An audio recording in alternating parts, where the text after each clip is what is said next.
New টাউনের সাংসদ আনোয়ারুল আজিম আনার খুনের ঘটনায় শহরে এসে পৌঁছলেন ঢাকা মহানগর গোয়েন্দা পুলিশের ডিবি অতিরিক্ত কমিশনার মোহাম্মদ হারুন আর রশিদের নেতৃত্বে কলকাতা এসে পৌঁছল 3 সদস্যের একটি দল। বিমানবন্দরের ডিবি প্রধান বলেন, শাহিন এই হত্যার মাস্টারমাইন্ড। বাংলাদেশের তদন্তকারী দল এদেশের তদন্তকারী দলের সঙ্গে কথা বলবেন।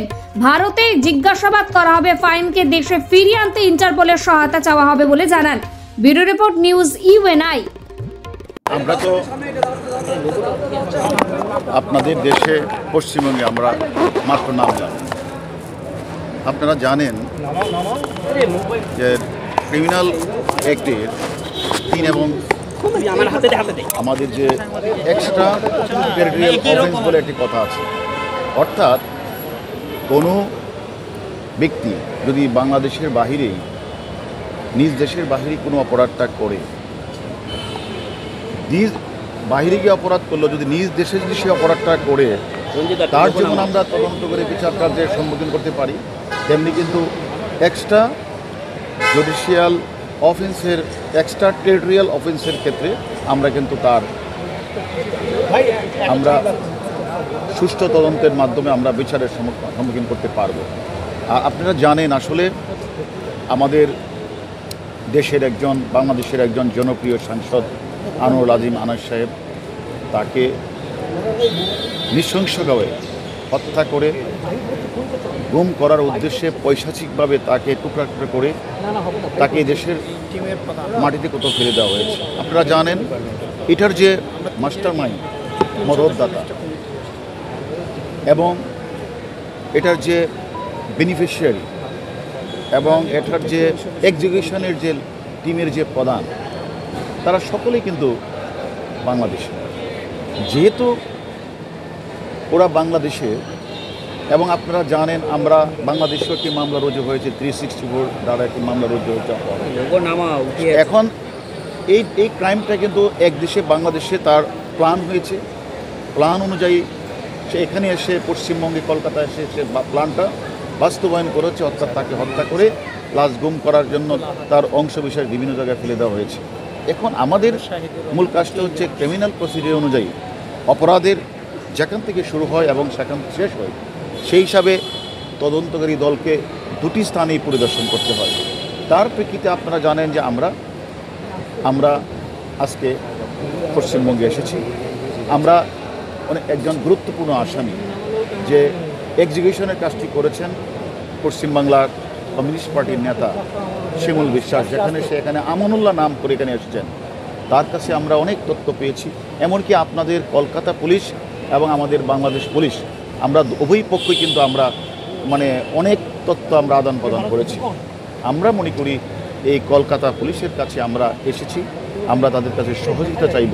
ওই যে আমাদের দেশের আসামি যে কথাগুলি বলেছেন যে কোথায় সিসিটিভি ফুটেজগুলিতে সে কোন কোন স্থানে গিয়েছেন, এগুলি একটু আমরা যাচাই বাছাই করবো।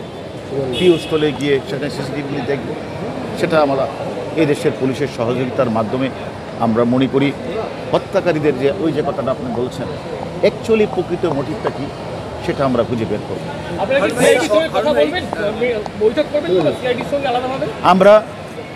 আমরা যথাযথ কর্তৃপক্ষের মাধ্যমে তাদের সাথে আমাদের যোগাযোগ হচ্ছে। আমরা তাদের সাথে, যেহেতু এখানকার পুলিশ আপনারা জানেন 3 দিন যাবৎ বাংলাদেশে আমাদের আসামির সাথে তারা একেবারে সামনাসামনি কথা বলেছে। আমরাও কলকাতা পুলিশ, বিশেষ করে সিআইডির কাছে আমরা অনুমতি চাইব যে আমরাও তার সাথে কথা বললে হয়তোবা ওই আসামি যে তথ্যগুলি আমাদেরকে দিয়েছে সেই তথ্যগুলি যাচাই বাছাই করা এবং হত্যাকাণ্ডে ব্যবহৃত বিভিন্ন স্থানগুলি যে কথা বলেছে সেগুলি আমরা তাদের সহযোগিতায় স্থানগুলি পরিদর্শন করব। এবং আপনারা জানেন তার লাশ এখনও আমার জানা মতে এখনও উদ্ধার হয় নাই। এখন আমরা ওনাদেরকে কোনোভাবে তাদের সাথে থেকে আমরা পুরো লাশ অথবা অংশবিশেষ আমরা উদ্ধার করতে পারি কিনা আমরা তাদের কাজে সহযোগিতা করার চেষ্টা করব।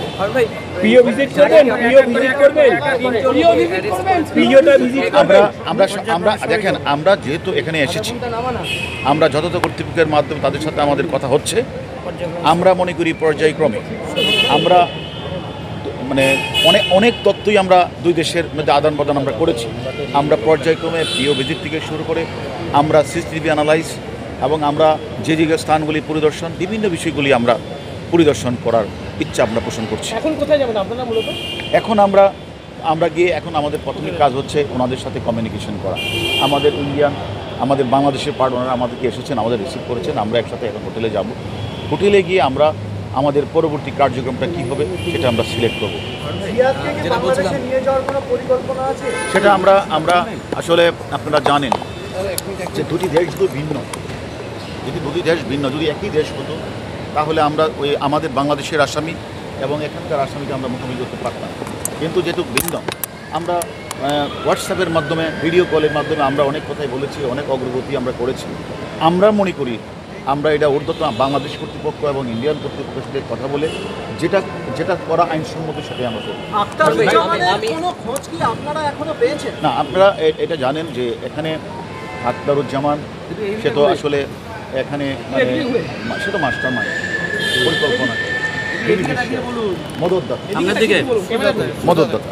এখন সে তো এখানে থেকে 10 তারিখে চলে যায়। সে যে এক্সিকিউশন গ্রুপের নেতা আছে শিমুল বিশ্বাস, যেখানে সে আমানুল্লাহ নাম দিয়ে এসেছিল, তার উপরে সমস্ত দায়িত্ব অর্পণ করে সে বাংলাদেশ থেকে আবার দিল্লি থেকে কাঠমান্ডু হয়ে দুবাই হয়ে হয়তো বা উনি ইউএস চলে গিয়েছে। আমরা আমাদের বাংলাদেশের ঊর্ধ্বতন কর্তৃপক্ষের সাথে কথা বলেছি, তাকে ইন্টারপোলের মাধ্যমে কীভাবে কাজটি করা যায়, এবং আমরা এই বিষয়টা যেহেতু এখানে হত্যাকাণ্ডটি পশ্চিমবঙ্গের কলকাতায় ঘটেছে, আমরা কলকাতা পুলিশের সাথেও এই বিষয়ে ইন্টারপোলের সহায়তা আমরা একসাথে যদি চাই এটা আরও ভালো হবে। সেই জন্য আমরা কলকাতা পুলিশের সাথে এই বিষয়ে কথা বলব। ভাই 3 দিনও বডি পাওয়া গেল না, আপনারা 3 জনকে ইন্টারোগেশন করেছেন, তারা কি বলেছে? মানে এখান থেকেও মিসগাইড করা হচ্ছে, জিহাদকে নিয়ে ঘুরে দেখানো হচ্ছে যে কোথায় হচ্ছে। আপনারা ইন্টারোগেশনে কিছু পেয়েছেন যে কোথায় ফেলা হয়েছে? আসলে দেখেন, যেহেতু মানে তাকে হত্যা করে গুম করার উদ্দেশ্যে পৈশাচিকভাবে কুচি করে লাশটা কোথাও না কোথাও ফেলে দেওয়া হয়েছে, এটা